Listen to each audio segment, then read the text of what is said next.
Nous avons choisi ce matin un thème que nous avions déjà choisi il y a 1 an et demi, en l'occurrence celui du rechapage, une question qui impacte de nombreux professionnels. Et c'est une question que l'on remet aujourd'hui sur le devant de la scène pour une bonne et simple raison, c'est que depuis 1 an et demi, il s'est passé beaucoup de choses dans le monde du rechapage. Il y a, lors de la dernière conférence qu'on avait organisée, les professionnels attendaient la fameuse mesure anti-dumping. Celle-ci est arrivée. Visiblement, elle a porté ses fruits. Elle a permis de relancer un petit peu les ventes, en tout cas pendant un certain temps. On en parlera dans quelques minutes. Aujourd'hui, voilà, il est l'heure de faire un premier bilan aussi bien sur cette mesure, aussi bien sur la relance du marché et puis aussi sur l'avenir, vu qu'il y a peut-être certains doutes qui apparaissent. Donc voilà pourquoi on vous propose cet atelier ce matin. Sans plus attendre, je fais très court. Je donne la parole à Régis Auduget, directeur général du SPP, et Bruno Muret, directeur économie et communication du SNCP, pour vous faire un petit bilan de l'année pour ce marché. Voilà, messieurs, c'est à vous.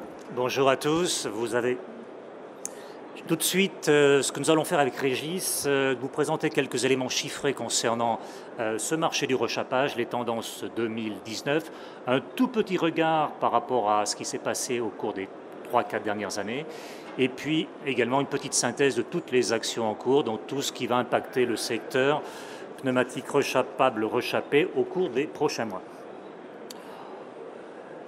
Alors, au niveau des chiffres, on va mélanger à la fois des données sell-in, donc livraison manufacturier, et puis des données sell-out. Donc ça, ce sera le travail de Régis. Ces chiffres n'ont pas tout à fait le même périmètre, compte tenu que les données sell-in intègrent l'ensemble des données, et notamment la gestion de flotte assurée par les manufacturiers. Et les chiffres sell-out sont centrés sur le négoce.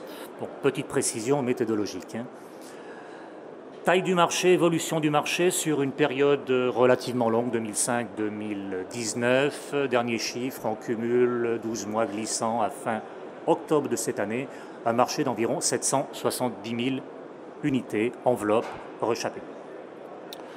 Un marché en déclin si on fait référence aux périodes 2009 ou 2007, mais néanmoins en petite croissance depuis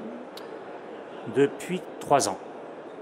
Au niveau européen, à peu près la même dynamique. Nous sommes sur 4 300 000 enveloppes. Même tendance, un petit rebond un peu moins marqué au niveau européen qu'au niveau français. En termes de tendance, en termes de variation, dernière donnée, là aussi je précise sell-in, sur la fin octobre en cumul glissant 12 mois, un petit 3% de croissance. Après 2 belles années, 3 et 4% respectivement en 2017 et 2018. Donc c'est des données plutôt réconfortantes qui n'effacent pas néanmoins les contractions de volume qu'on a observées sur les périodes précédentes. Alors, chose intéressante à bien regarder et bien suivre, c'est la variation respective du segment neuf et du segment rechappé. Et vous avez au centre du visuel une période qui était extrêmement difficile pour la profession, à savoir une période au cours de laquelle les ventes de rechappés ont fortement baissé et les ventes de neuf ont progressé assez fortement. L'explication toute simple, si je puis dire, la concurrence très directe d'importation de pneus d'origine chinoise au détriment direct des pneus rechappés. Rodolphe Hamelin avait fait une très belle explication il y a 1 an et demi. Je pense que tu y reviendras, Rodolphe, tout à l'heure, par rapport à ce vase communicant entre le rechappage et des pneus d'entrée de gamme chinois concurrençant très directement ce segment de marché. Néanmoins, et c'est ce qu'il faut retenir depuis 2017, nous sommes dans une configuration différente, à savoir les deux segments sont en croissance, aussi bien le neuf que le rechappé. Donc on sort d'une période difficile, très difficile, pour rentrer dans une autre période de consolidation, de réorganisation du marché, compte tenu d'un certain nombre d'événements qui se sont passés, et on va y revenir tout à l'heure. En termes de taux de pénétration, c'est-à-dire en termes d'influence du rechappage sur ce segment du remplacement poids lourd, dernière donnée au taux de 38%, un peu moins de 40% de pneus rechappés sur le marché du remplacement.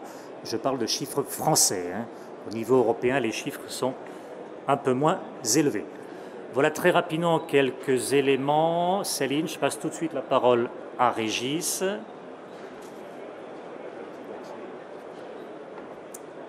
Merci Bruno, bonjour à toutes et à tous.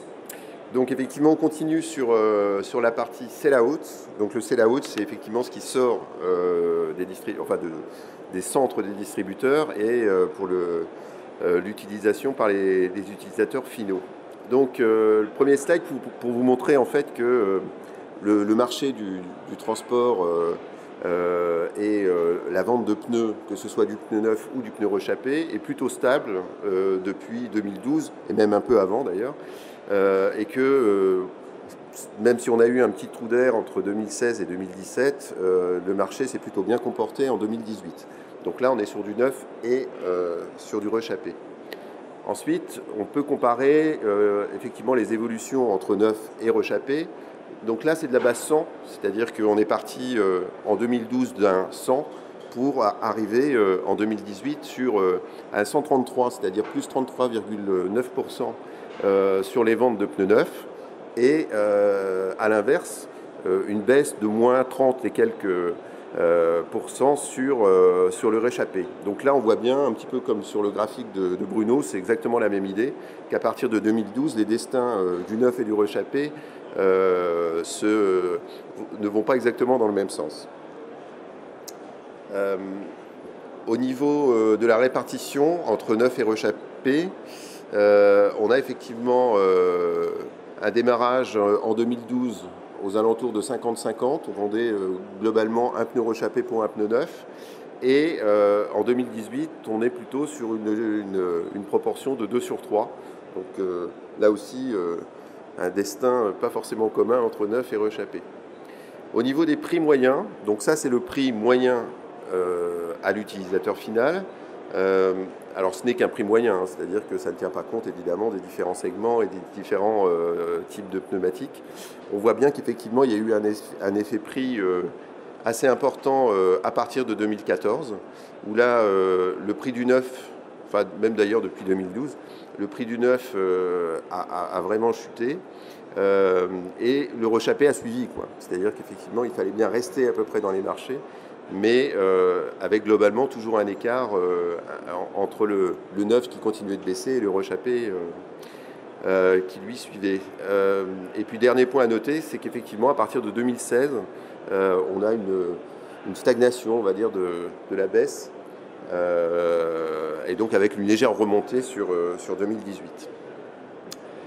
Enfin, sur des données un petit peu plus récentes, on voit que sur 2018, donc c'était plutôt une bonne année. Le trimestre 3 2018 était plutôt bien orienté. Alors, est-ce que c'est l'effet gilet jaune, fin d'année? On ne sait pas trop exactement, mais en tout cas, il y a eu une baisse assez importante. Et depuis, on a un petit peu de mal à sortir la tête de l'eau. Et donc, sur le deuxième trimestre 2019, on a un maigre moins 1,3% de progression sur les volumes PL, donc neuf plus rechappé. Et donc si on fait là aussi même opération que tout à l'heure, c'est-à-dire la différence de destin entre neuf et rechappé, on s'aperçoit que c'est le neuf qui effectivement est descendu de 19,8 pour tangenter avec le 0. Et incidemment, c'est plutôt le rechappé qui en paye les conséquences avec des valeurs qui sont négatives. Alors on va continuer avec Bruno. Merci Régis. Juste en guise de synthèse et pour préparer les échanges de la table ronde, il y a quelques points importants à retenir au-delà de ces chiffres. Les chiffres sont importants, les tendances, vous avez vu, elles sont, je dirais, modérément optimistes. Retenir le règlement anti-dumping adopté par l'Union européenne en mai 2018, ça a eu un impact assurément, une surtaxe de l'ordre de 50-70 € qu'on retrouve pile poil dans l'évolution du prix moyen des importations de pneus poids lourds chinois qui sont passés grosso modo de 2017 à 2019 de 140 à 200 €. Donc ils retrouvent un prix moyen des importations, quelle que soit la provenance. Donc ça c'est un premier point. La situation concurrentielle est toujours tendue, forte, c'est ce qu'on dit très régulièrement à tous les pouvoirs publics que l'on rencontre. Les manufacturiers chinois délocalisent à vitesse grand V.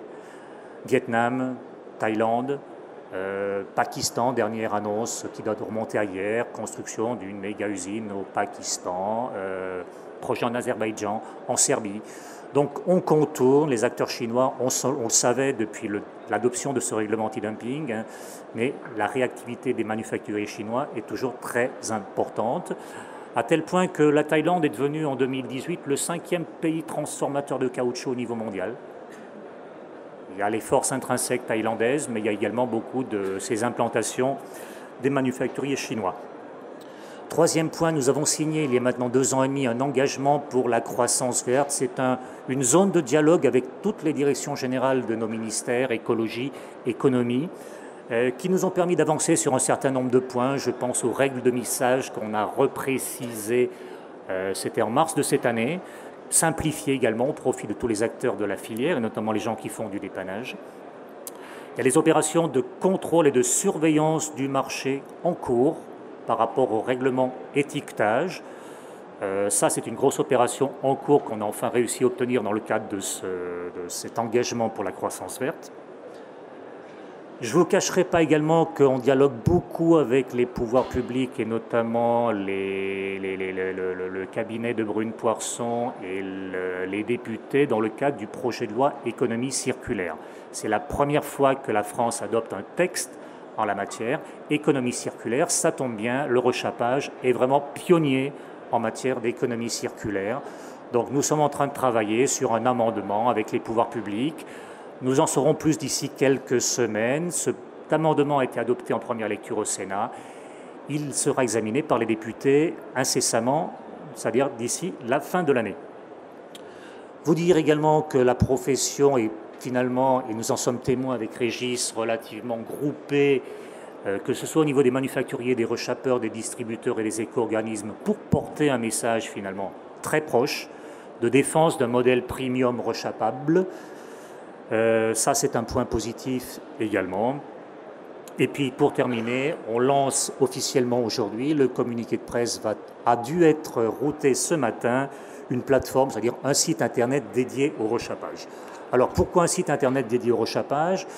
Tout simplement, constat que nous avons fait il y a pas si longtemps, quand vous tapez rechapage sur n'importe quel moteur de recherche, il n'y a pas toujours des choses très sympathiques ou positives qui ressortent.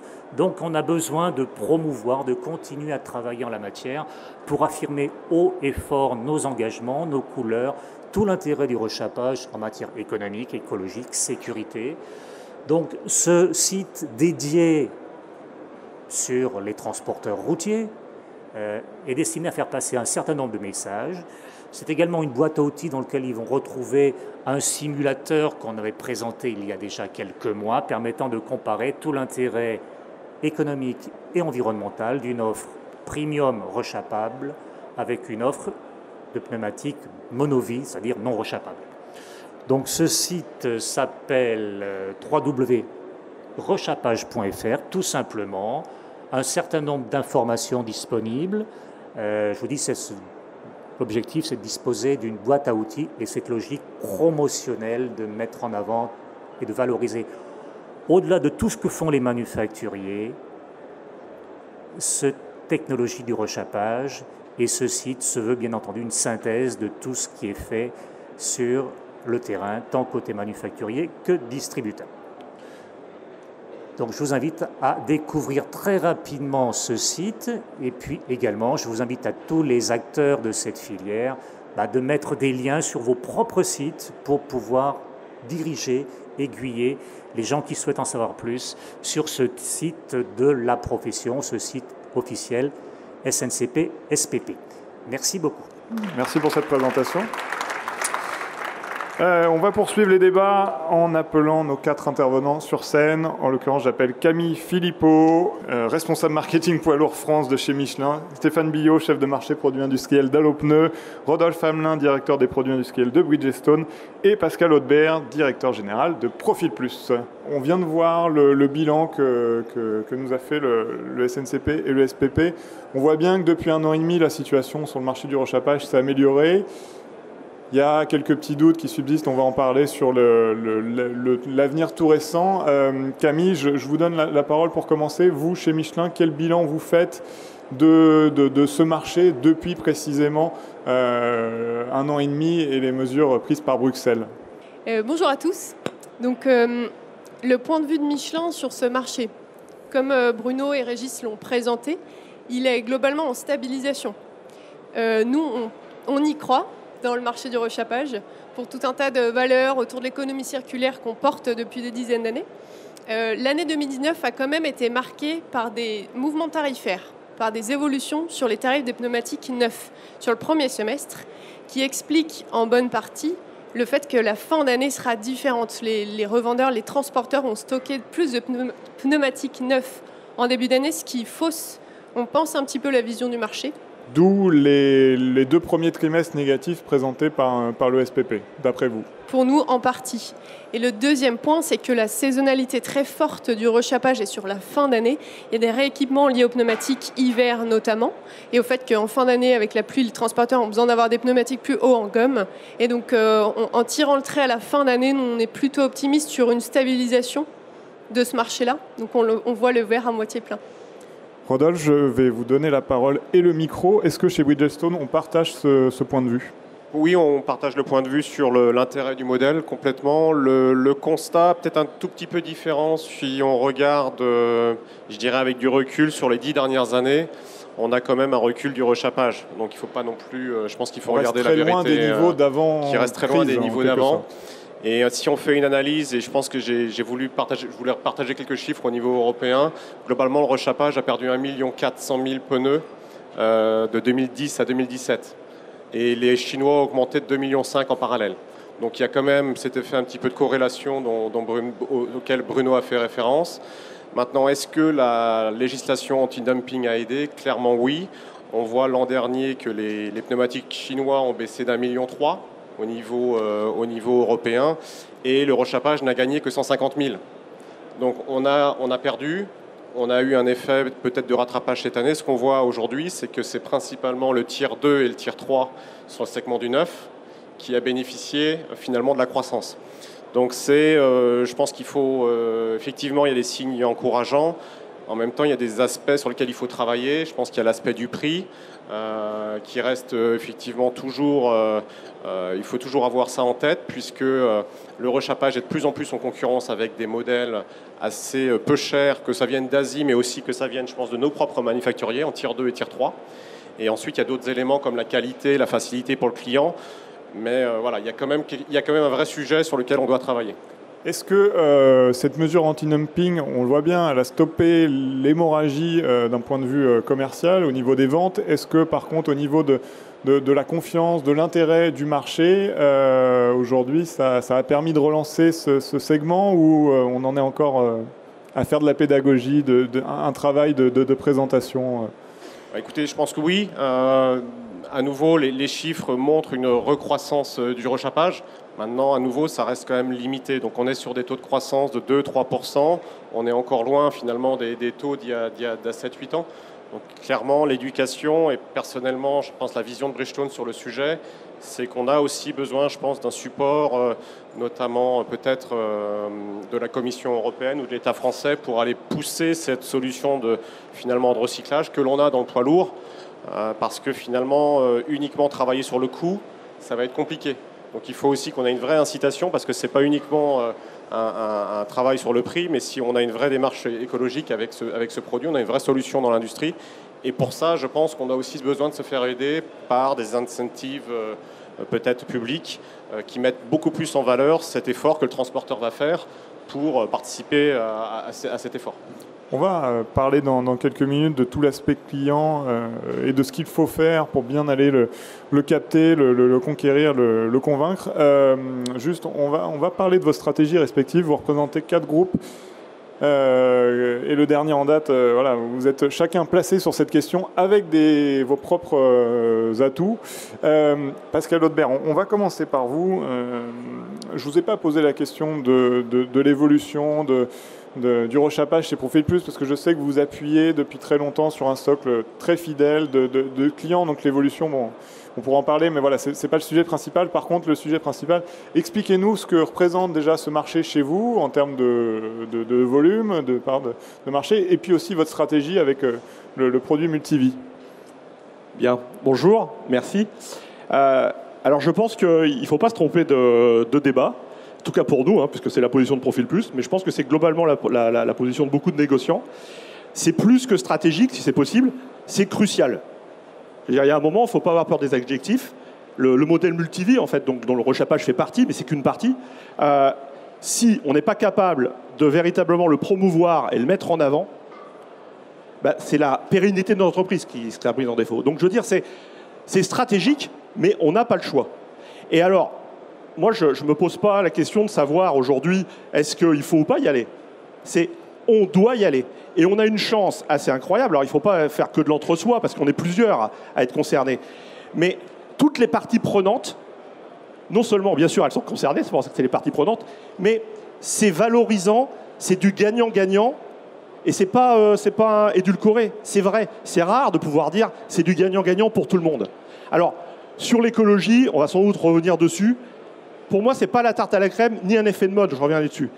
Je veux dire, on ne peut pas être contre le rechapage, on ne peut que promouvoir le rechapage pour l'économie circulaire. On en reparlera sans doute.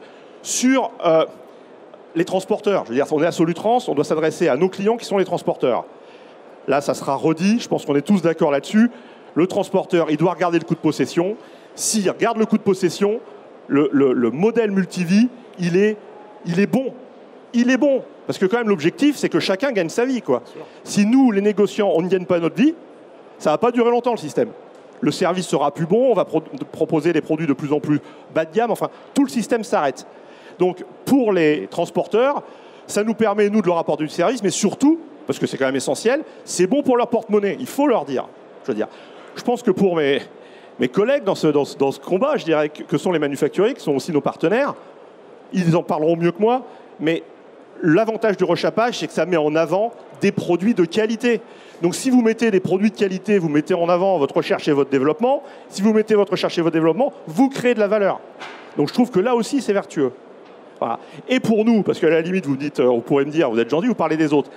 Mais pour nous, négociants, à partir du moment où on travaille le pneumatique, on gagne notre vie. Je veux dire, c'est pas un gros mot d'être capable à un moment de gagner sa vie pour pouvoir apporter du service. Nous ne sommes pas des marchands de pneus. Ça fait longtemps, et j'en vois quelques-uns dans la salle, nous sommes des sociétés de services qui en plus on distribue des pneumatiques. Voilà. Et donc toutes ces raisons font que le rechapage, pour moi, c'est pas un produit du passé, c'est un produit d'avenir. Choisir le Multivie, c'est pas choisir la facilité, hein. Ça c'est vrai. Mais c'est choisir l'avenir. Donc j'ai rarement vu un combat qui, pour des bonnes et des mauvaises raisons, en considérant que le côté pécuniaire est une mauvaise raison, pour des bonnes et des mauvaises raisons, le rechapage, ça vaut le coup de se battre.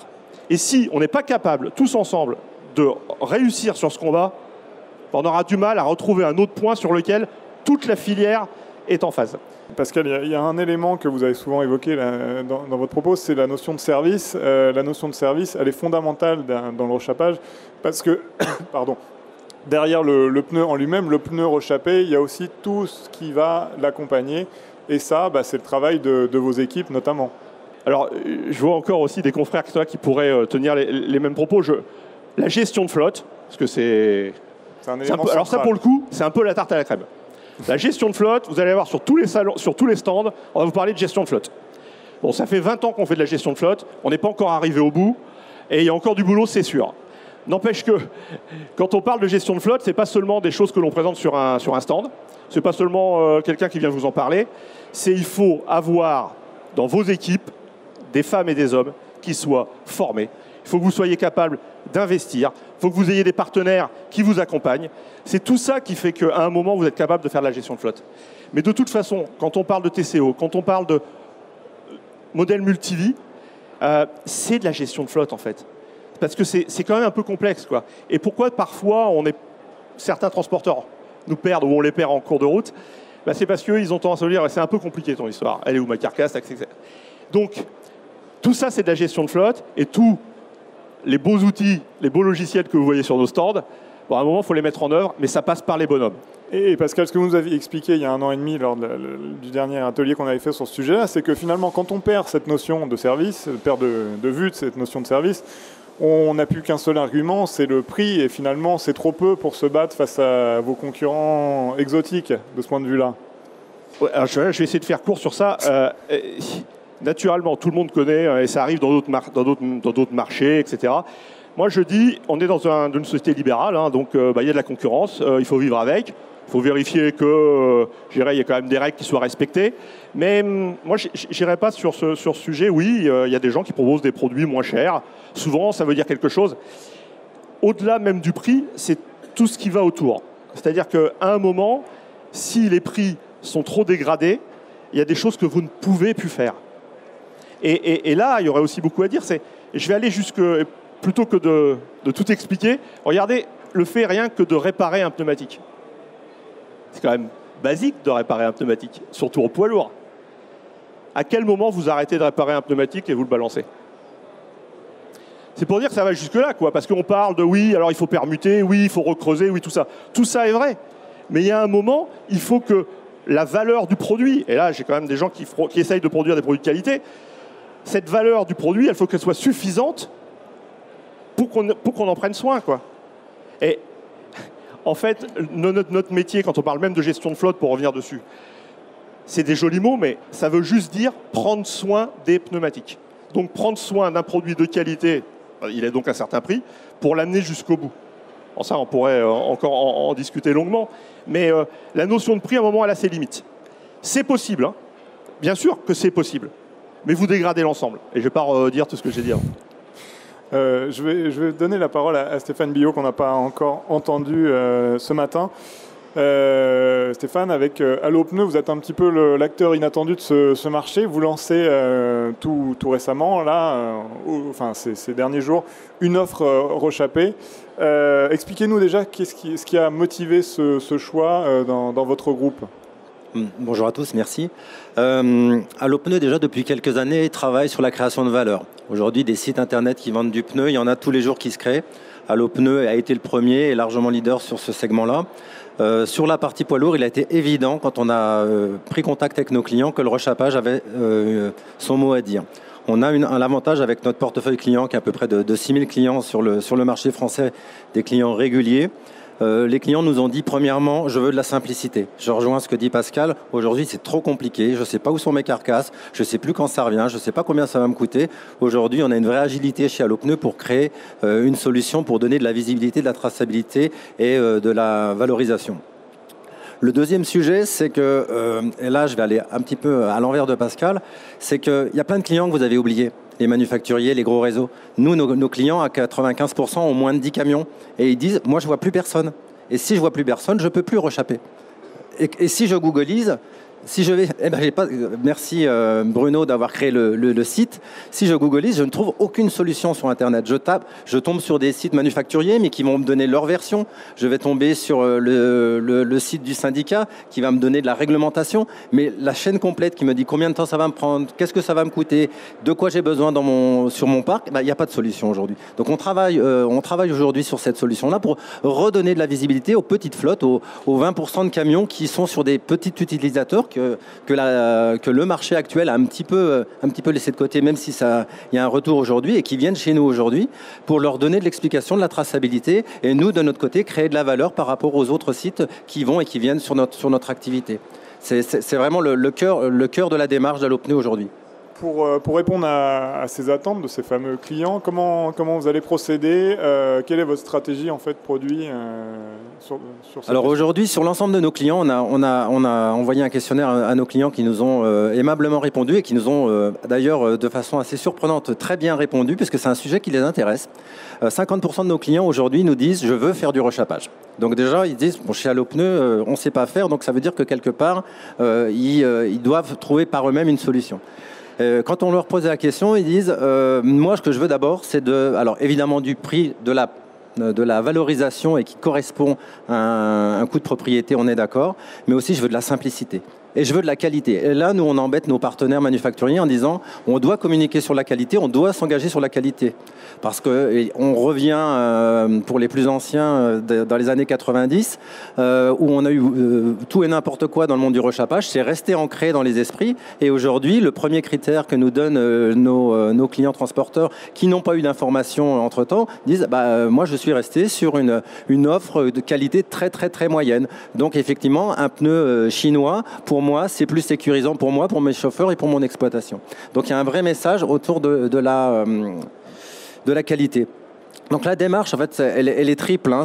On a identifié 3 profils de clients. Il y a l'opportuniste.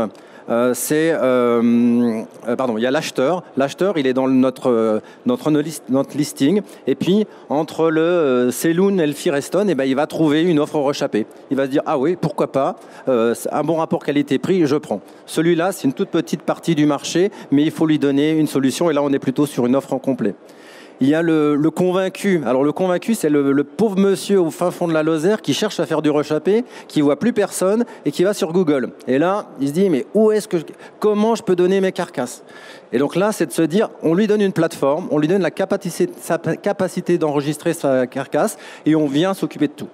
Donc ça, c'est une partie du marché qui est malheureusement en décroissance. La grosse partie, c'est ce qu'on a appelé nous le convaincu. Tout le monde ici sait que le rechappage, c'est important. On sait que c'est du 4 fois gagnant, hein, manufacturier, distribution, planète et client. Ce 4 fois gagnant, en fait, on l'oublie vite quand on est dans son processus d'achat. Et donc, on se dit, ce client-là, on va lui reparler du rechappage quand il achète du pneu neuf chez nous. On a l'avantage d'avoir 600 000 visites par an. Nous, on veut parler du rechappage quand ils achètent du pneu neuf. Tu achètes du pneu neuf, monsieur? Monsieur pense que si tu achètes du pneu neuf, tu es en train de démonter des carcasses. Si tu as des carcasses, ça peut t'intéresser d'avoir du rechappage et d'inscrire le discours à ce moment-là. Et on est convaincu, effectivement, qu'on a une vraie valeur ajoutée sur le marché et évidemment pour Allopneu pour ramener de la valeur. Juste en 2 mots, qu'est-ce qu'on peut retrouver dans votre catalogue? C'est quoi? Ça va être plutôt des marques premium ou Alors aujourd'hui, on est en discussion. Hein. On a une exigence de qualité. Je pense que pour les gens qui sont autour de la table, j'ai pas d'inquiétude. Si vous voulez discuter, c'est le moment. On a déjà discuté avant. On travaille avec eux pour la qualité et communiquer sur la qualité. Parce qu'aujourd'hui, on sait qu'elle est là. On sait que notre service après-vente gère très très peu de qualité produit liée à du rechappage.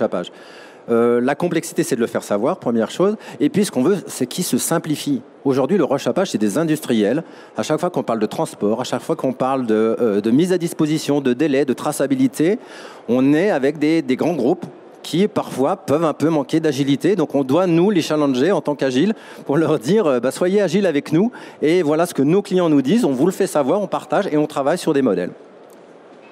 La transition est toute trouvée. Rodolphe, chez Bridgestone, vous avez beaucoup travaillé sur le sujet ces dernières années, au travers de l'offre Bandag essentiellement. Et ce que vient de dire Stéphane, cette notion de simplicité, vous la traduisez par cette notion de proximité et finalement de service client simplifié, quoi. C'est l'un des atouts, on va y revenir, l'un des atouts de Bandag aujourd'hui. Oui, absolument. Je pense qu'effectivement, l'un des atouts de Bandag, c'est on a 5 ateliers sur le territoire français. On essaye d'être proche de nos utilisateurs. Et l'un des atouts, c'est la rapidité. Donc, d'ailleurs, une petite annonce qu'on va faire cette année, c'est qu'on travaille. Donc, on a déjà des délais, je dirais, relativement raccourcis parce qu'on est assez proche de nos utilisateurs. Et cette année, on met en place effectivement un parcours, je dirais, express pour des clients qui cherchent à avoir un retour de leurs produits beaucoup plus rapidement. On le fait par 2 façons. On crée une ligne de production dédiée pour les commandes urgentes. Donc là, on va chercher une semaine, je dirais, pour réduire le délai. Et l'autre aspect, c'est qu'on a quasiment doublé notre capacité de stockage. On double notre stock pour quand un client nous ramène une carcasse, on soit en capacité de pouvoir lui relivrer, je dirais, un produit déjà prêt, donc très rapidement. Donc ça répond, je pense, effectivement à cette demande de simplicité et de rapidité que le client recherche. Sur l'offre Bandag, ce qui a été opéré aussi ces dernières années, c'est un défi en soi, c'est de rendre l'offre à la fois plus attractive, mais aussi avec des coûts qui soient tout à fait raisonnables. L'idée n'étant pas de voir les prix du rechapé augmenter de façon frénétique. Absolument, absolument. Donc je pense que là, effectivement, chaque chose a un coût. Maintenant, il faut qu'on soit constamment, nous, en tant que manufacturiers, dans la recherche de compétitivité et d'efficacité. Donc là-dessus, on a mis en place des nouveaux outils. Je pense qu'on a une petite vidéo, je pense, pour l'illustrer, où on a, par exemple, mis en place un auto-débrideur. Donc c'est un robot qui nous permet, donc je pense qu'on va voir ici la vidéo, qui nous permet de travailler justement sur l'efficacité des coûts. Voilà. Donc vous allez le voir ici derrière. Donc en fait, peut-être me lever rapidement pour simplement commenter un petit peu la machine. Donc c'est une machine sur la ligne de production. C'est la machine Leonardo. Leonardo, parce qu'on a des ingénieurs en Italie. Donc ils pensaient que Leonardo c'était un beau petit nom.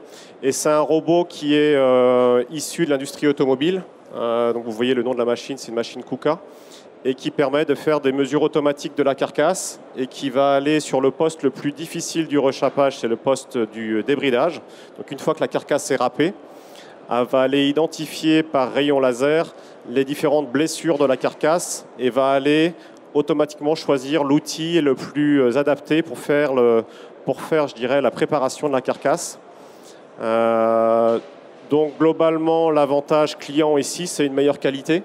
Donc c'est vraiment ce qu'on recherche, puisqu'ici on est ultra précis, alors qu'avant on était sur une technologie, je dirais, humaine. Et le deuxième aspect, c'est l'aspect économique, bien entendu, puisqu'ici on a un robot qui peut travailler en 24 heures sur 24 et qui remplace le poste. Le dernier avantage, c'est la pénibilité, parce qu'il faut savoir que ce poste est le plus compliqué dans une usine de rechapage. C'est un poste assez pénible, et donc on a alloué nos ouvriers sur d'autres postes. Merci Rodolphe. Camille, je pense que cette vidéo vous parle forcément. On voit des opérations que vous connaissez. On a visité ensemble l'un des sites de rechapage de Michelin il y a quelques semaines, mois. Il y a un vrai défi industriel derrière cette question-là aussi. Vous, expliquez-nous, aujourd'hui vous avez 4 sites de production, je crois, sur cette question, sur le rechapage, et une stratégie, une offre à plusieurs étages, si on peut dire. Expliquez-nous la stratégie de Michelin sur cette question. Alors, si on se concentre sur nos marques rechapées, on a 2 marques dans le groupe Michelin. La première est Remix. L'objectif de Remix, c'est de vous fournir un pneumatique de qualité identique à un Michelin neuf. L'autre marque s'appelle Laurent Retread. Par contre, là, on rechappe les carcasses de toutes marques, concurrents y compris, pour permettre une couverture de marché la plus large possible. Donc cette stratégie-là, elle permet aux clients transporteurs, quels qu'ils soient, d'avoir une offre qui lui correspond avec différents niveaux de prix. En termes de stratégie multimarque, on en parlait tout à l'heure, aujourd'hui, il faut qu'on puisse proposer aux clients un panel varié de marques, même s'il faut noter quand même qu'en France, 8 pneus sur 10 qui sont vendus sont des pneus premium. Donc il y a une vraie demande pour un pneumatique qui va durer dans le temps, avec une conception ambitieuse, avec des technologies sur le pneu neuf qui puissent l'amener à faire plusieurs vies, ce qui n'est pas le cas des pneumatiques entrée de gamme dont on a beaucoup parlé. Et même dans nos stratégies multimarques qui essayent de diviser le marché en différentes catégories, je vous donne un exemple. On a une marque qui s'appelle BF Goodrich en poids lourd. Et cette marque-là, on lui a adossé dès le lancement il y a 2 ans une garantie 100% rechapage. Donc tous les pneumatiques qu'on vend, le client transporteur est assuré d'avoir un rechappé Laurent Retread par la suite.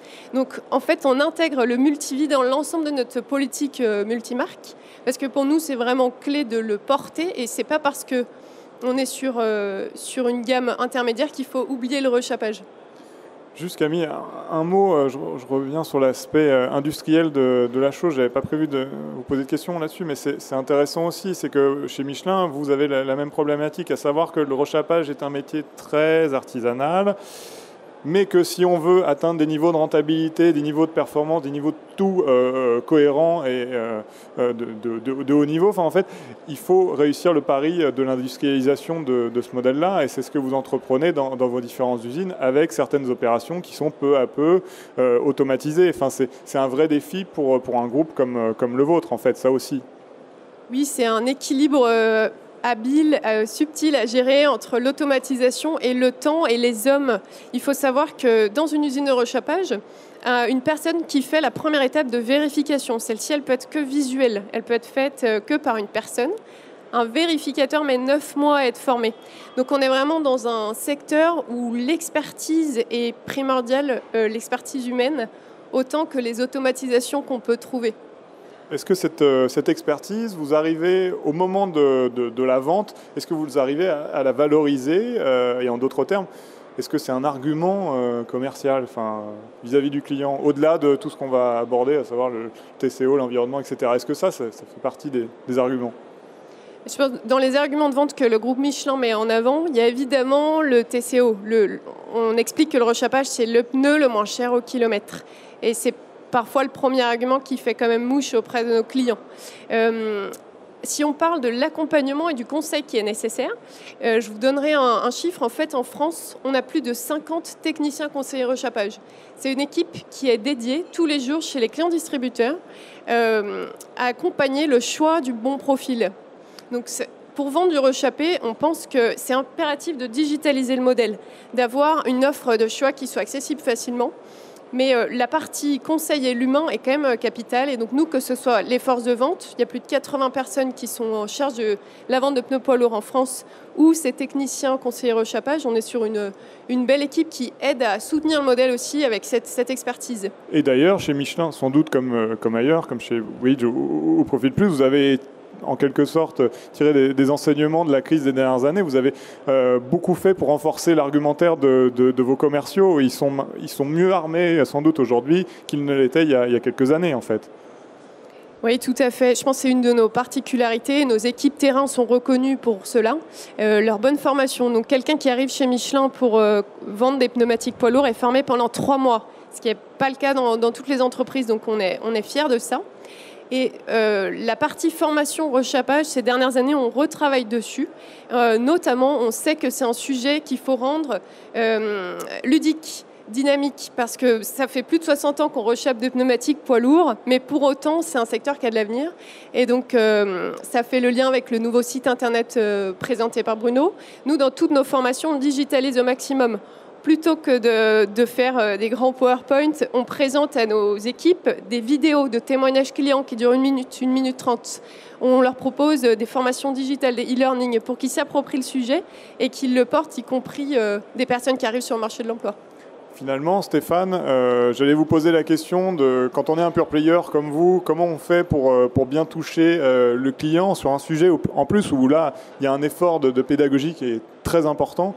Eh bien, Camille vient d'apporter la réponse, c'est en digitalisant le message. Oui, je suis ravi d'entendre ça. Il est clair que si Allo Pneus est un distributeur de pneus, c'est aussi un média. Je ne veux pas enlever tout le mérite de la presse écrite, sinon je n'aurais plus le droit de venir. Mais en tout cas, aujourd'hui, on est extrêmement consulté sur tous les sujets qui touchent aux pneumatiques. On parle du pneu hiver en ce moment pour les voitures, on a beaucoup parlé de la loi montagne.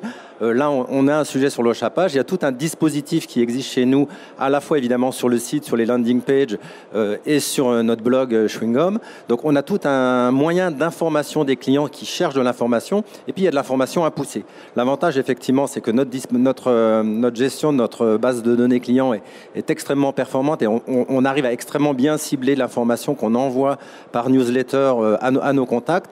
Aujourd'hui, un client qui achète du premium, potentiellement on sait qu'on a une audience pour lui envoyer de l'information sur le rechapage. Et donc, aujourd'hui, c'est à la fois de l'information, c'est d'attirer attirer le client sur le site, le diriger, lui donner une expérience client extrêmement favorable à la mise en avant du rechapage, parce qu'aujourd'hui on s'aperçoit quand on discute avec eux que nos clients sont très très fervents défenseurs du rechapage. Il y a plein de bonnes raisons pour ne pas le faire, mais ils ont envie de le faire. Aujourd'hui, sur les clients qu'on a interrogés, 12% nous disent « si vous avez besoin de moi pour vous accompagner à communiquer sur le rechapage, je suis disponible ». On était très surpris par ce chiffre-là. Les gens ont envie que le rechapage, ça continue pour toutes les bonnes raisons qu'on a évoquées. Donc, c'est créer du trafic, parce qu'aujourd'hui, rien que sur les pages poids lourds, on est sur une année comme 2019 à une croissance de 14% de notre trafic. Donc, c'est naturel. En fait, les gens vont naturellement sur Allopneu pour chercher de l'information. C'est donner de l'information à travers le dispositif landing page et puis pousser de l'information à travers la gestion de notre base de données client. Rodolphe Hamelin, est-ce que le meilleur allié du rechapage aujourd'hui, c'est pas aussi l'environnement? On sait que les consciences sont de plus en plus éveillées sur ce sujet-là. Forcément, c'est indissociable. Enfin, les deux sujets sont indissociables. Est-ce que... Oui, je pense qu'on a effectivement une prise de conscience qui est beaucoup plus forte, notamment, je pense, suite à ces canicules que l'on a année après année. Et Pascal l'a bien dit, on a la solution dans l'industrie du poids lourd idéale de recyclage. Donc effectivement, je pense que c'est aussi une prise de conscience de plus en plus forte des transporteurs. Et même, je pense, nos employés, nos clients, nos fournisseurs, on est tous d'accord là-dessus. Donc c'est comment on arrive à le mettre en place sur le marché, plus de communication. Je pense que c'est un bon reflet de ce qu'on a dit aujourd'hui. C'est comment est-ce qu'on arrive à expliquer ça finalement aux transporteurs. Et le meilleur moyen, pour rebondir un petit peu sur ce que disait Camille, pour convaincre nos clients, nous, c'est la visite en usine. Quand les transporteurs qui se doutent un petit peu vont dans une usine de rechapage, en général, ils ressortent convaincus. Donc c'est comment est-ce qu'on arrive, on ne pourra pas passer tous les transporteurs dans les usines de rechapage, mais dans l'idéal, ce serait ça. Parce que quand ils voient ce qu'on fait, effectivement, c'est artisanal, mais il y a plein d'étapes de qualité. C'est saisissant. Donc mais c'est notre meilleur argument. C'est vraiment notre meilleur argument. Voir le processus de rechapage, c'est votre meilleure publicité, quoi, en fait. C'est ça. Est-ce que sur ce sujet, vous vous sentez soutenu? On sait que vous êtes soutenu par vos syndicats, mais est-ce que l'État va dans votre sens et considère que le pneu, les manufacturiers, les distributeurs sont dans la partie prenante de la question environnementale? Difficile à répondre. Personnellement, moi j'ai bon espoir. Quand j'ai vu la Commission européenne prendre la décision sur la loi anti-dumping en 2017, c'était une grosse décision, mine de rien. C'était jusqu'à 50 €. Personnellement, je ne m'y attendais pas et ça s'est fait. Aujourd'hui, quand on voit toutes les discussions autour du recyclage, etc., on a la solution idéale. Si effectivement l'État peut nous donner un coup de pouce, ce serait plus que bienvenu. Maintenant, moi j'ai personnellement bon espoir, mais je n'ai pas de boule de cristal. Je sais qu'on est bien aidé par nos syndicats. Maintenant, on verra la suite des événements. Que ça soit chez vous, chez Bridge, chez Profil Plus ou chez Michelin, juste une question sur cette notion d'environnement. Est-ce qu'elle est plus importante chez des grandes entreprises, chez de grands gestionnaires de flotte, que chez des plus petits, ou finalement il n'y a pas de différenciation? Pascal, tu voudras peut-être commenter aussi. Je pense que la taille de l'entreprise n'a pas forcément d'impact sur les valeurs qu'ils peuvent appliquer dans leurs achats. Ce n'est pas parce qu'on a une plus petite flotte qu'on n'a pas une vision durable. Au contraire, il y a les jeunes sociétés de transport qui intègrent ces valeurs de plus en plus. Donc, ce qui est sûr, c'est que les petites flottes doivent être accompagnées et ont moins peut-être de visites au quotidien des équipes revendeurs, distributeurs et manufacturiers. Donc il faut particulièrement les accompagner, notamment par la partie digitale, pour qu'elles aient cette prise de conscience. Mais à mon avis, ils sont autant à l'écoute que les plus grandes sociétés de transport. Et un exemple concret très simple, les sociétés de transport, dans les appels d'offres auxquels ils répondent, de plus en plus les chargeurs, donc ceux qui leur confient leurs marchandises, intègrent la partie écologie dans les critères. Donc ils n'ont juste pas le choix en plus. Pascal ? Je suis tout à fait d'accord. Je rajouterais juste par rapport, entre guillemets, aux petits, aux gros. Parce que tout à l'heure... Sans que ça soit péjoratif, d'ailleurs. On est bien d'accord. Non, c'est une question de taille. En fait, il y a une sorte de croyance, et il faut comme beaucoup de croyances, la gestion de flotte. Parce que plus que de parler de rechapage, la gestion de flotte, ce n'est pas uniquement pour les grosses flottes ou les flottes moyennes importantes. C'est pas vrai. Je veux dire, on est tout à fait capable, nous, mais dans la profession, en tout cas les gens qui sont sérieux, on peut faire de la gestion de flotte sur toutes les tailles. Et je considère que pour une petite flotte, un patron d'entreprise, 1, 2, 3, 4, 5 camions, c'est presque là où c'est le plus important. Parce que les autres, ils ont des équipes, ils ont des gens qui suivent, qui contrôlent, etc. Ils sont complètement dedans. Mais ceux qui sont plus petits, souvent, c'est un peu laissé pour compte. Alors, je ne suis pas tout à fait d'accord, parce que le travail de proximité, c'est aussi un travail géographique. Donc, la proximité, c'est d'être là quand on a besoin. Mais surtout alors avoir un nouveau concurrent, ça peut être pas mal, s'il a des bonnes valeurs. Je pense que c'est le cas dans cette entreprise. Maintenant, pour aller au fond des choses, c'est pas tant de dire oui, il faut faire du rechappé, c'est bien, c'est pas bien. Non, le rechappage, si vous le sortez du côté multivie, avec le recreusage, le suivi, etc., pour moi, ça n'a pas beaucoup de sens. Je suis désolé, mais c'est pas la peine de s'embêter à faire que du rechappage si on ne suit pas le pneu. Et ça, il faut des nouveaux outils. Et je suis sûr que là-dessus, vous allez bien nous avancer. Du coup, ça va nous titiller un peu. Mais en même temps, il faut des gens qui aillent toucher le pneu et qui aillent s'en occuper. Sinon, le rechappage, c'est juste des beaux discours. C'est vraiment au sein d'un ensemble qui s'appelle le modèle multivie. Juste une petite parenthèse, je prends Stéphane en témoin. Est-ce que je fais un peu de mauvais esprit, mais bon, on a le droit. Est-ce que finalement, le fait qu'Allopneu se lance sur ce marché, c'est pas une bonne nouvelle aussi pour vous? Parce qu'on sait que c'est un média, comme le disait Stéphane, qui est très écouté, Allopneu. Donc est-ce que finalement, ça peut pas servir de caisse de résonance pour l'ensemble de ce segment? Alors, je les aime bien, mais moi, j'ai pas spécialement non plus besoin de concurrents en plus. Faut pas non plus déconner. Aujourd'hui, je suis celui qui dit on est tous frères, etc. Mais j'ai une certaine limite. Donc un peu de concurrence, c'est bien. S'ils vont sur un modèle vertueux, c'est bien aussi. De toute façon, ils n'auront pas le choix, sinon ils ne marcheront pas sur le rechappage. Mais de là à ce que ça soit une caisse de résonance, plus on est nombreux à en parler et à dire que c'est quelque chose d'important, c'est bien, mais vous voyez mon enthousiasme. Il est débordant. Merci déjà de ce soutien. Non, clairement, nous, effectivement, d'abord, dans ce cadre-là, on est média. Je ne veux pas faire jouer au jeu, mais je pense que qui dans la salle n'est jamais allé sur notre site pour chercher une information, une photo, un niveau de prix, une information technique. Voilà, je pense qu'aujourd'hui, on est la référence parce qu'on achète. C'est le plus gros budget marketing chez nous, c'est le référencement. Et donc, on accompagne aussi les manufacturiers sur leur lancement produit pour que tout de suite, les clients puissent avoir la bonne information, le bon visuel, les bons arguments techniques. Dès qu'ils vont entendre parler du lancement du Duravis, de se dire à quoi ça correspond, à quoi ça ressemble, est-ce que ça m'intéresse? Et la même chose dans le rechappé. Et on est convaincu aujourd'hui que déjà par notre position de média, c'est une évidence. Après, pour Allopneu, on insiste beaucoup, mais on est d'abord une entreprise citoyenne. C'est une entreprise familiale.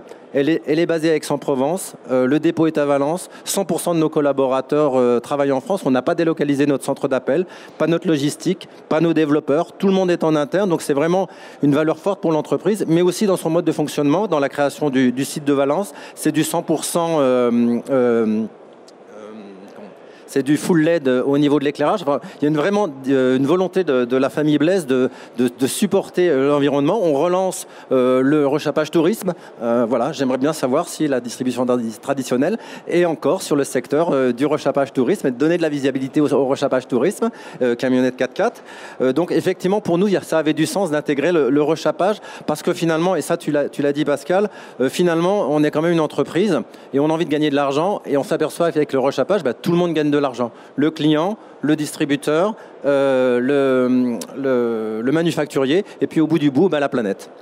Juste, Pascal, un dernier mot avant de parler de l'avenir de ce segment. Un dernier mot, il y avait un point que vous souhaitiez mettre en avant, et c'est vrai qu'on en parle rarement, c'est que le rechappage a aussi un rôle sociétal.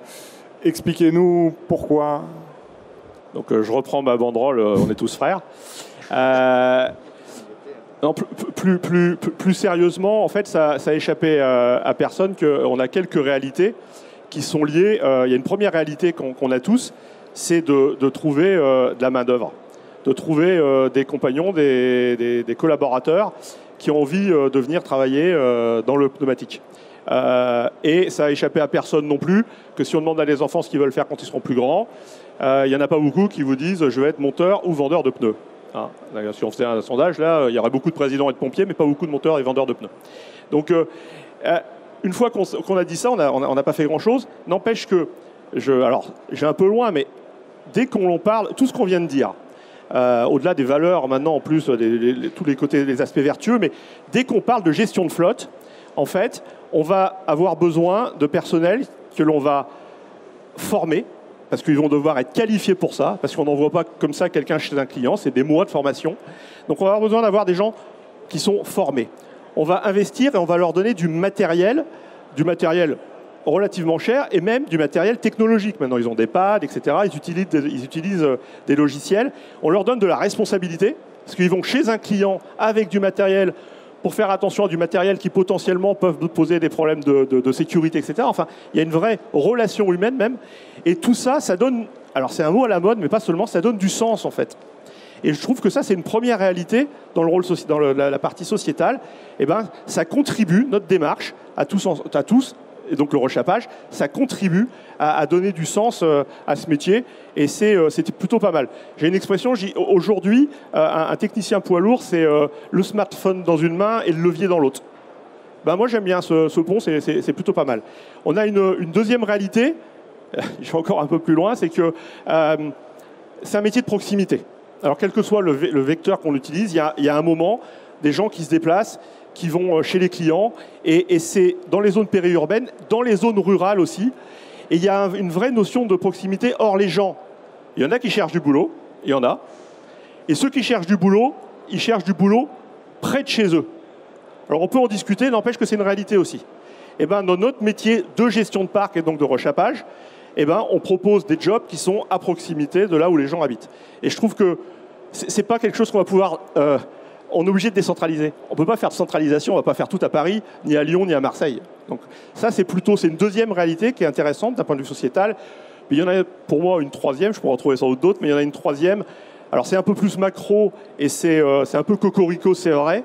Mais lorsque l'utilisation d'un pneumatique rechapé par rapport à un pneumatique qui est un pneumatique low cost et je dirais jetable, eh ben pour un pneumatique rechapé, ça représente 5 fois plus d'emplois et de jobs qu'un pneumatique jetable en France. 5 fois plus. Bon, alors j'ai vu qu'avec Leonardo, c'est ça ? Ça fera peut-être plus que 4. Mais n'empêche que, véritablement, en plus de tout ce qu'on vient de dire, eh ben, au niveau sociétal, je trouve que toute la démarche gestion de flotte, multivie et donc rechapage, c'est très positif. Merci. On va conclure cette matinée avec un thème qui forcément vous intéresse, c'est la question de l'avenir. On n'a pas de boule de cristal, on ne va pas faire de projection très, très, très lointaine, si ce n'est qu'il y a une réalité, et Bruno Murel l'a évoqué tout à l'heure, c'est que les manufacturiers chinois se sont organisés ces derniers mois. Ils ont délocalisé leur production. Bruno nous parlait de la Thaïlande, on entend le Pakistan, le Vietnam, tout ça. Résultat, il y a le risque que finalement on revienne un petit peu au point de départ. Est-ce que, Camille, chez Michelin, est-ce qu'on est attentif à tout ça et est-ce qu'on craint de voir finalement le marché rebasculer du mauvais côté ? Oui, on suit ça de près parce que c'est des tendances de marché qui évoluent rapidement. Par contre, est-ce qu'on craint un avenir plus en direction du pneu jetable, je cite Pascal? Non, nous, on est convaincus que si on continue à investir dans nos produits, donc là, on parle bien d'avenir, dans le groupe, un produit fait pour durer, c'est vraiment dans notre ADN. On dépense chaque année plus de 600 millions d'euros en recherche-développement. Et pour nous, l'avenir, c'est de continuer à développer des produits qui soient durables. Par exemple, dans une carcasse pneumatique poids lourd, c'est ça qui fait que les pneus entrée de gamme ne sont pas rechapables, c'est que la carcasse n'est pas faite pour durer dans le temps. Donc, toutes les technologies qu'on développe dans nos pneumatiques neufs, je donne un exemple, ça s'appelle l'Infinicoil. C'est un câble d'acier qui ceinture le pneumatique, qui fait jusqu'à 400 mètres de long, qui solidifie la carcasse. Cette technologie-là, on l'intègre dans nos produits rechappés.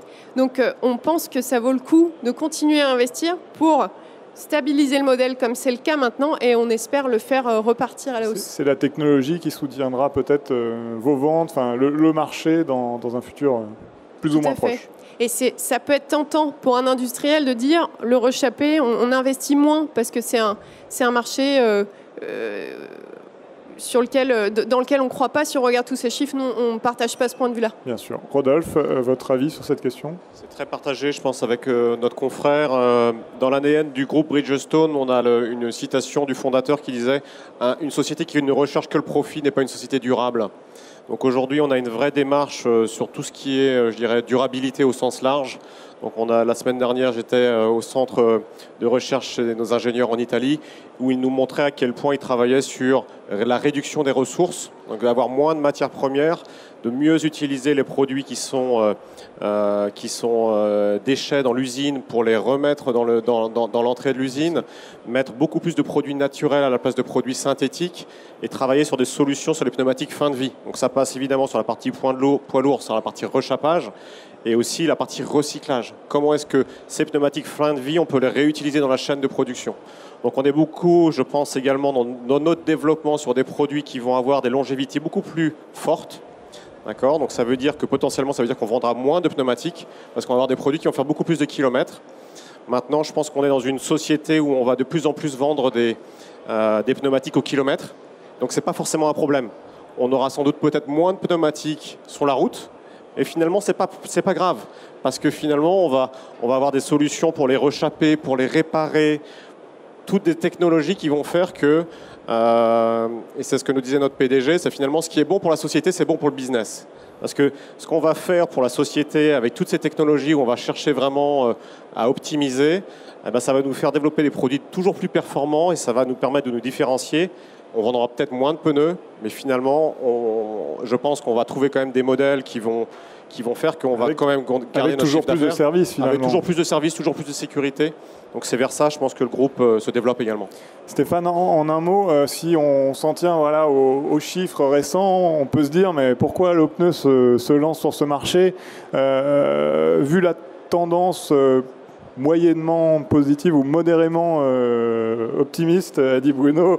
Il n'y a pas de crainte chez Allopneu que... Alors, je dirais que, heureusement, malheureusement, les années 2009-2015 ont bien rationalisé l'offre. Aujourd'hui, on a des acteurs de qualité sur le marché, on a des produits de qualité. On arrive à un moment qui est plutôt intéressant pour le marché et pour nous, c'est qu'on a le sentiment, et on le voit sur les chiffres des 3 dernières années, on est sur de la stabilisation. Maintenant, effectivement, c'est comment on se prépare à effectivement une évolution de l'offre, et notamment au niveau importation hors Europe. Allopneu a un œil sur l'ensemble des pays de production. On est toujours très vigilant. On travaille avec des partenaires en Inde, en Chine, etc. On est très vigilant sur l'évolution des prix des produits et des prix de la production. Aujourd'hui, l'avantage, c'est que le transport coûte cher. Aujourd'hui, le niveau de vie dans ces pays-là remonte. Aujourd'hui, les matières premières augmentent. Donc, plus la matière première augmente, plus ça coûte cher de faire un pneu jetable. Donc, je me dis, oui, ça délocalise et ils vont trouver des solutions. Mais en même temps, ils vont arriver avec de plus en plus les mêmes armes que nous. Allopneu arrive sur le segment avec une vraie volonté, c'est simplifier, simplifier, simplifier. Et là, on taquine un peu les mammouths du secteur en disant sortez de vos bureaux, regardez ce que les clients veulent. Aujourd'hui, vous êtes des grosses boîtes et on a besoin de vous pour développer et rechercher, mais soyez plus lean, soyez plus customer-centric. Aujourd'hui, vous n'êtes pas assez souple, vous mettez trop de temps à décider, alors que vos petits collègues à l'autre bout de la planète, ils vont très vite. Donc nous, on est le petit troublion au sein du syndicat en disant, nous, on est convaincus qu'une offre simplifiée, je reviens sur ce que disait Pascal, si le monteur pneu, il a le levier et le portable, le transporteur, c'est pareil. Et s'il peut, avec son portable, voir sa carcasse, l'enregistrer, se dire, je démonte, j'enregistre et je m'occupe plus de rien, on a à gagner. Pascal, on va conclure avec vous. Tout à l'heure, en ouverture, Bruno Muret a dit que le secteur était uni sur cette question-là. Il n'y a pas de doute sur le fait que vous ayez aujourd'hui avec vos syndicats de vrais porte-voix. Malgré tout, est-ce qu'au niveau de tous les acteurs, toutes les strates de la profession, vous avez l'impression que tout le monde tire dans le même sens, cette question du rechappage? Alors, oui, mais que l'on aille tous à peu près dans le même sens, oui, pas tous à la même vitesse, c'est sûr. Et il y a des fois, il y a des non-dits aussi. C'est-à-dire que c'est bien de défendre un modèle vertueux. Alors, pour le coup, là, je vous rejoins, vous êtes plutôt visionnaire en général. Donc, effectivement, moi, je pense qu'il y a un avenir sur le rechappé, vous l'avez compris, et que ce n'est pas une mode. Maintenant, il faut continuer, et c'est bien, hein, je trouve. Vous voyez qu'on a quand même un discours qui est assez commun sur le. Il faut continuer maintenant. Quand le législateur il prend des décisions, quand on arrive à le faire bouger, il faut qu'il le fasse vraiment. Voilà. Alors, on sait la politique des petits pas. N'empêche que vous avez longuement parlé de ce qui s'est passé par rapport à certaines importations. Il y a un moment, on peut se dire ce qu'on veut, mais il y a eu un impact parce qu'il y a eu une action forte. Donc, à un moment, on a besoin d'actions fortes. C'est bien de pondre des lois, mais par exemple, il faut les faire appliquer. Il y a tout un tas de choses comme ça. Donc, je ne suis pas en train de dire qu'on ne va pas dans le même sens avec le législateur. Mais des fois, il faut qu'il aille un peu plus vite. Lorsque on discute avec les manufacturiers, ils ont aussi une responsabilité. Alors certains disent oui, le rechappage c'est bien, parce que qui pourrait dire ah non, le rechappage c'est pas bien? Mais personne. Donc il y en a qui n'y croient pas forcément, ils n'ont pas forcément les produits pour. Mais quand ils y vont, là encore une fois, il faut y aller complètement. Donc il faut être capable d'avoir des produits qui sont bien positionnés. Et il ne faut pas faire une course au prix. Il faut faire attention. Je prends un exemple tout simple, mais lorsqu'un manufacturier, par exemple, va faire une approche directe chez un client et qui va proposer des prix que la distribution ne peut pas suivre. Je ne dis pas que c'est bien, mais la distribution peut être à ce moment-là tentée, pour essayer quand même de conserver le client, parce qu'à un moment il y a un commerce, de proposer une alternative aux pneus rechappés. Parce que nous aussi, des fois, on a nos défauts. C'est qu'il y a un moment, il faut qu'on vive aussi. Et donc, on peut être tenté de prendre des décisions qui vont contre notre intérêt à la fin. Et puis, pour finir avec les négociants, nous, on a véritablement une vraie responsabilité aussi. C'est-à-dire qu'à un moment, c'est bien beau tout ça. Mais tout ce que j'ai dit avant, le fait de former les gens, le fait de s'occuper... Le modèle multivis, c'est pas simple. Il faut s'en occuper. Alors même si aujourd'hui, il y a des logiciels, ça reste compliqué. Il faut convaincre. C'est quand même beaucoup plus difficile d'expliquer à quelqu'un que oui, il va l'acheter plus cher au départ, mais qu'à l'arrivée, ça va coûter moins cher, que d'arriver avec un pneu en lui disant « Tiens, voilà, c'est ça ». C'est beaucoup plus compliqué. Et certains, dans la profession, ont un peu baissé les bras à un moment. Parce que, c'est vrai, c'est de l'investissement, des gens qui vont sur parc, etc. Donc nous, on a notre responsabilité. On ne doit pas voir à court terme. Alors, c'est peut-être un peu plus facile pour moi de le dire que certains, mais chez nous, on a encore du boulot à faire aussi. Nous, notre slogan, vous le connaissez, c'est « Arrêtez de changer vos pneus, usez-les ». J'ai tout dit, je veux dire.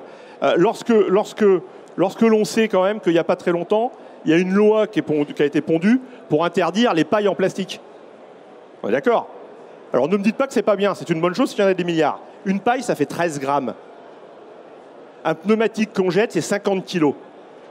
Moi, j'arrête de faire des dessins. Merci Pascal, ça sera le mot de la fin.